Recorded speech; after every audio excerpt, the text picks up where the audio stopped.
여러분은 가장 가지고 싶은 게 무엇인가요? 보통 이렇게 물으면 집이라고 많이 이야기합니다. 인간이 살아가는 데 필요한 세 가지 의식주에 들어갈 만큼 집은 우리에게 중요합니다. 이렇게 중요한 집을 비트코인으로 산 이야기를 해볼까 합니다. 단순히 비트코인으로 돈을 벌어서 집을 산 게 아니라 비트코인으로 주택대금을 지불한 것이죠. 어떻게 이런 일이 가능했을까요? 함께 하나씩 알아보시죠. 2017년 9월 18일 미국 텍사스주 오스틴에서 비트코인으로 주택을 거래하는 일이 벌어집니다. 그 전에도 미국 다른 나라에서 비트코인으로 부동산을 거래한 케이스가 몇 차례 있었습니다. 그럼에도 불구하고 비트코인으로 집을 산 이야기를 할 때 이 케이스를 가장 많이 이야기합니다. 이 계약이 주목받았던 건 2017년에 이루어졌기 때문인 듯 합니다. 2017년은 한 해 동안 비트코인 가격이 $1000에서 19,000달러까지 올라 비트코인에 대한 관심이 뜨거웠기 때문이죠. 미국이라는 선진국,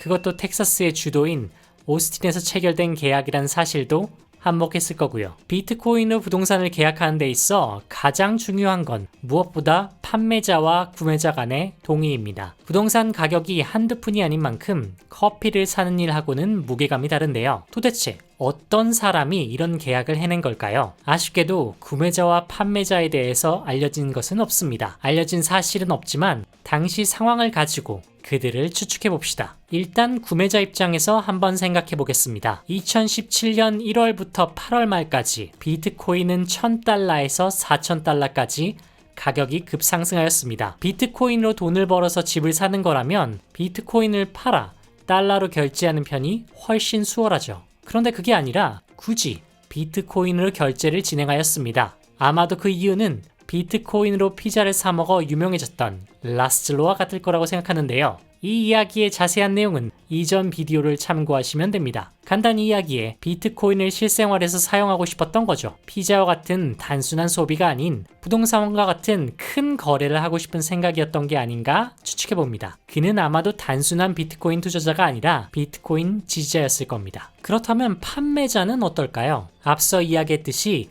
비트코인 가격이 크게 요동치는 상황에서 왜 부동산 거래에 동의한 걸까요? 자칫하면 큰 손해를 볼 수 있을 텐데 말이죠. 사실 비밀은 간단합니다. 판매자는 비트코인이 아닌 달러를 받기로 했기 때문이죠. 비트코인을 결제하는데 어떻게 달러로 받을까요? 여기에 바로 이 계약의 중요한 역할을 한 비트코인 결제 회사 비트페이가 등장합니다. 비트페이가 자사 서비스를 통해 구매자의 비트코인을 판매자에게 달러로 바꿔준 것이죠.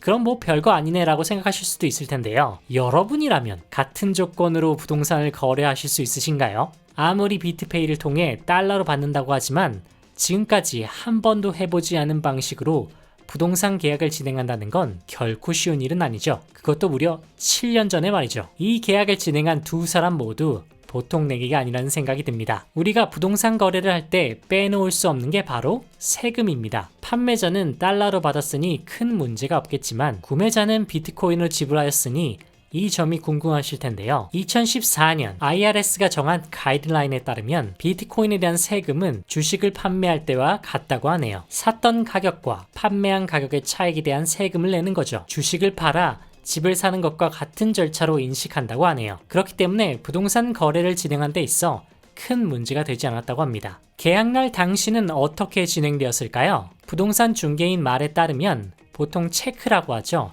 자기압수표로 부동산 대금을 지불한다고 합니다. 그러나 우리의 구매자는 이날 체크를 가져오지 않았습니다. 대신 비트페이 서비스를 통해 비트코인을 판매자의 비트페이 계좌로 전송하였죠. 판매자는 비트코인을 받은 다음 그 자리에서 바로 비트코인을 미국 달러로 환전하였다고 하네요. 지금 우리가 보기엔 생각보다 단순한 절차에 평범해 보이는데요. 오랜 기간 동안 부동산 업계에 몸담았던 중개인은 감회가 남달랐던 것 같습니다. 이 거래에 대해 다음과 같은 소감을 이야기했습니다. 그렇다면 여기서 드는 또 한 가지의 궁금한 점, 부동산 중개인은 수수료를 어떻게 받았을까요? 비트코인?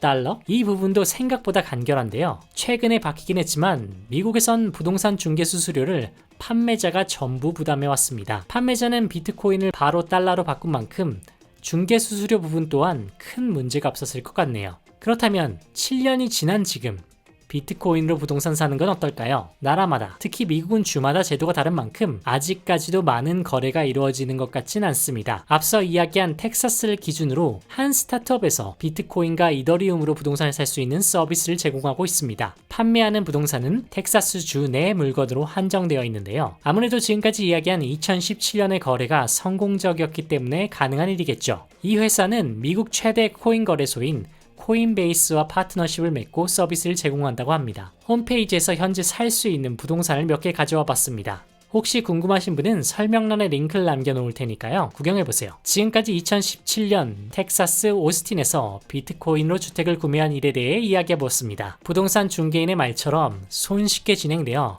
별거 아니라고 생각하실 수도 있습니다. 그러나 당장 우리가 집을 사기 위해 신경 써야 할 제도와 규제를 생각한다면 결코 우습게 볼 일이 아니라고 생각합니다. 이런 일들이 모여 새로운 세상을 만드는 거니까요. 저는 더 재밌고 흥미로운 이야기로 돌아올 테니까 구독과 좋아요 부탁드립니다. 쉽고 재밌는 블록체인 이야기 마이스마트 크립토의 에릭이었습니다. 감사합니다.